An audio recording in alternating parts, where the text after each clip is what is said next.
اب اس کی اگر کھوج لگائے تو یہ تمام تر چیزیں کھل کر سامنے آ سکتی ہیں.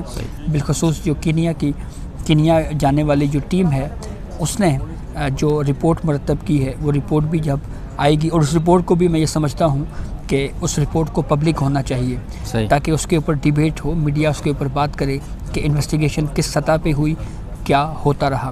اور ہمارے کی اس کی ایک وجہ ہے رپورٹ پبلک کیے جانے کی، جو انویسٹیگیشن رپورٹ پبلک کیے جانے کی وجہ یہ ہے کہ پاکستان میں بدقسمتی سے صحافیوں کے لیے یہاں پر جتنے بھی واقعات صحافیوں پر تشدد کے واقعات ہوں یا صحافیوں کو قتل کیے جانے کے واقعات ہوں، آج تک نہ ہی کوئی کیس کنکلوڈ ہو سکا.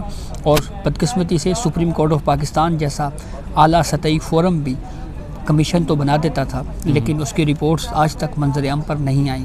حامد میر کمیشن کی رپورٹ کے حوالے سے ہمارے سامنے ایک مثال موجود ہے. حامد میر کے اوپر قاتلانہ حملہ ہوا، سپریم کورٹ میں ایک جوڈیشل کمیشن بنایا گیا، سپریم کورٹ کے معزز 3 جج صاحبان پر مشتمل جوڈیشل کمیشن بنا، ڈے ٹو ڈے ہیئرنگز ہوتی رہیں، گواہان پیش ہوتے رہے، صحافی پیش ہوتے رہے، اپنے بیانات قلم بند کرواتے رہے. کمیشن نے اپنی کارروائی مکمل کی اور اس کے بعد اس رپورٹ کا کیا ہوا؟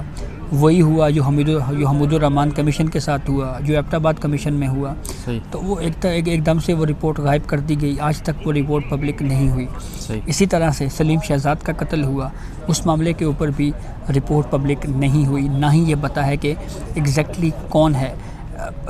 کم از کم اتنا تو ایک صحافی کا بھی یہ حق ہونا چاہیے کہ اس کا ایک ساتھی صحافی یا ان کے اہل خانہ کا جس صحافی کو قتل کیا جائے اس کے اہل خانہ کا بھی یہ حق ہے کہ کم از کم اس کو رپورٹ یا فیصلے کی صورت میں تمام حقائق اس کے سامنے آنے چاہیے کہ اصل کردار کون تھے، کون تھا جو جس نے فلاں صحافی کو قتل کیا ہے. تو یہ انویسٹیگیشن جب تک مکمل نہیں ہو جاتی اس وقت تک جو ہے وہ میرے خیال میں، اور بالخصوص اس کی پبلکلی ہر چیز ہونی چاہیے، اس کی رپورٹ سامنے آنی چاہیے.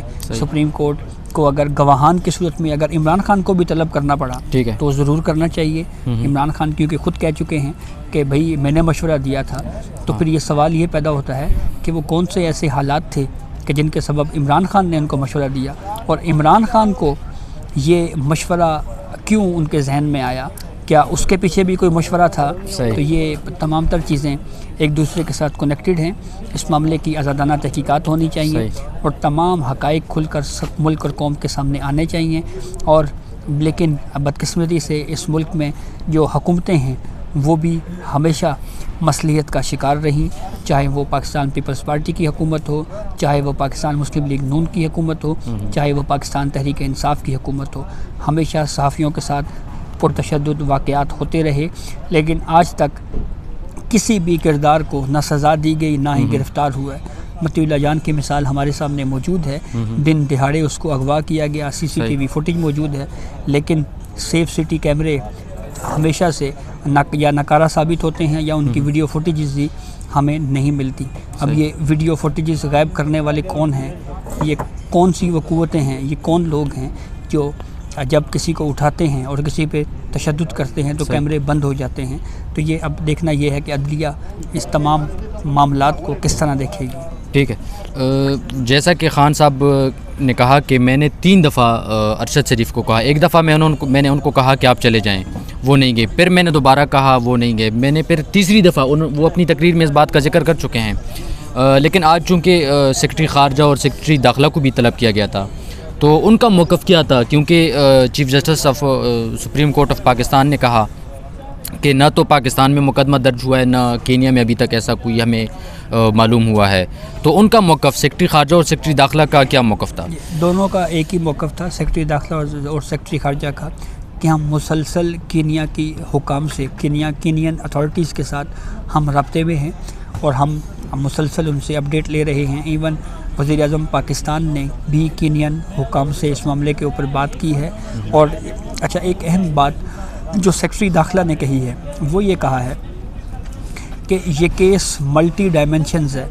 یہ ایک سوال بہت اہم ہے. ملٹی ڈائمینشنز کا مطلب یہ ہوتا ہے کہ ایک ایسا کیس یا ایک ایسا ایونٹ جس کو کئی تناظر میں مختلف اینگل سے اس کو سوچنے کی اور اس کو جانچنے کی ضرورت ہے.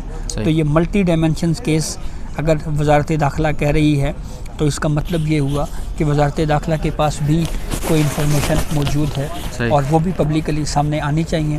تو اب وزارت داخلہ اور سیکرٹری خارجہ کا تو موقف جو ہے وہ سپریم کورٹ کے سامنے انہوں نے رکھا ہے کہ ہم مسلسل کینین اتھارٹی کے ساتھ رابطوں میں ہیں. کچھ اہم مکالمے بھی ہوئے چیف جسٹس عمر عطا بندیال کے بالخصوص سیکرٹری داخلہ سے. جب سیکرٹری داخلہ پیش ہوئے تو چیف جسٹس نے ان سے پوچھا کہ آپ کا نام اسد مجید ہے. اس کے اوپر انہوں نے کہا کہ جی میں سیکرٹری خارجہ اسد مجید میرا نام ہے. تو چیف جسٹس نے کہا کہ آپ تو کافی زیادہ مشہور ہیں. تو پھر انہوں نے بہرحال کچھ کوشچنس کیے. پھر اسی طرح سے سیکرٹری داخلہ جب پیش ہوئے تو انہوں نے ایک ہیٹ پہنی ہوئی تھی, سر کے اوپر ٹوپی پہن رکھی تھی. تو جب وہ روسٹم پر چیف جسٹس نے بلایا تو سب سے پہلے تو چیف جسٹس آف پاکستان نے یہ کہا کہ کرٹیسی کے طور کے اوپر کورٹ میں جب آپ پیش ہوں تو کم از کم یہ ٹوپی اتار دیں. تو انہوں نے پھر ٹوپی اپنی اتار دی اور پھر اس کے بعد سپریم کورٹ کے سامنے انہوں نے بھی یہی کہا کہ یہ اس کیس میں ملٹی ڈائمینشنز ہیں اور ہم مسلسل کینین پولیس کے ساتھ رابطے میں ہیں.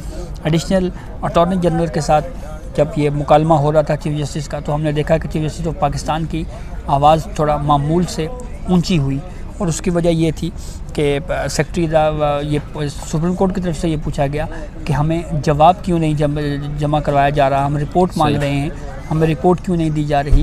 تو اس کے اوپر ایڈیشنل اٹارنی جنرل نے یہ کہا کہ جو وزیر داخلہ ہیں وہ اس وقت فیصل آباد میں مصروف ہیں تو پھر رپورٹ جو ہے وہ ہمیں 1-2 دن میں ہم جمع کروا دیں گے. تو اس پر چیف جسٹس آف پاکستان نے یہ کہا کہ اس کا کیا مطلب ہے کہ آپ رپورٹ چینج کروانا چاہتے ہیں. اور یہ بھی observation the chief justice of Pakistan کی طرف سے دی گئی کہ ہم یہ چاہتے ہیں کہ اس صحافی کو قتل کس نے کیا اس کی تمام حقائق سامنے آنے چاہیے. اور اس کے ساتھ ساتھ سپریم کورٹ آف پاکستان نے اب کل اس کیس کی سماعت ملتوی کر دی ہے. تفصیلی جواب جو سپریم کورٹ میں جمع ہونا ہے, پھر اس کے بعد دیکھتے ہیں کہ یہ کیس کیا رخ اختیار کرتا ہے. ٹھیک بھائی صاحب, آخری سوال ہے کہ یہ جو ایف آئی آر درج کرنے کی بات ہوئی تو یہ سیکرٹری داخلہ کو انہوں نے ہدایت کی ہے؟ جی بنیادی طور کے اوپر وزارت داخلہ ہم کہہ سکتے ہیں یا وفاقی حکومت کہہ سکتے ہیں, کیونکہ وفاقی حکومت کے ہی انڈر یہ تمام محکمے آتے ہیں کہ آپ اس معاملے کی ایف آئی آر درج کریں. چیف جسٹس آف پاکستان نے یہاں پہ بھی یہ کہا کہ جیسے میں نے آپ کو آغاز میں کہا کہ کافی معلومات ہیں چیف جسٹس آف پاکستان کو اس واقعے کے حوالے سے. تو وہ کہہ رہے ہیں ہماری اطلاعات یہ ہیں کہ ابھی تک نہ پاکستان میں کوئی ایف آئی آر درج ہوئی اور کینیا میں بھی کوئی شکایت درج نہیں ہوئی. اور چیف جسٹس نے یہ بھی کہا کہ کینیا میں شاید کوئی جوڈیشل پروسیس ہوتا ہے تو اب یہاں پہ تو ایف آئی آر درج ہونی چاہیے. تو اب ایف آئی آر آج شام تک ہمیں ممکنہ طور کے اوپر یہ رپورٹ پہ مل جائے گی کہ ایف آئی آر کا اندراج کر لیا گیا ہے. تو پھر اس کے بعد لیٹس سی کہ کل اس کیس میں کیا ہوتا ہے. ٹھیک ہے, thank you so much sir, thank you so much. ناظرین میں آپ کو بتاتا چلوں اب اس وقت ارشد شریف قتل کیس کی جو سو موٹو سماعت تھی, از خود نوٹس لیا تھا سپریم کورٹ نے, اس کی سماعت اب ختم ہو چکی ہے اور کل تک یہ کیس جو ہے وہ ملتوی ہوا ہے. لیکن آج شام تک یہ جو ایف آئی آر ہے اس کو درج کرنے کی ہدایت کی ہے. اب دیکھتے ہیں کہ ایف آئی آر درج ہوتی ہے اس میں کیا ہوتا ہے, کس کے خلاف ہوتی ہے, کون سے اس میں باتیں جو ہیں وہ سامنے آتی ہیں. تاہم کل تک کے لیے ہمیں سپریم کورٹ سے اجازت دیجیے. انشاءاللہ کل دوبارہ سپریم کورٹ کے حوالے سے آپ کے ساتھ بات کریں گے. Thank you so much.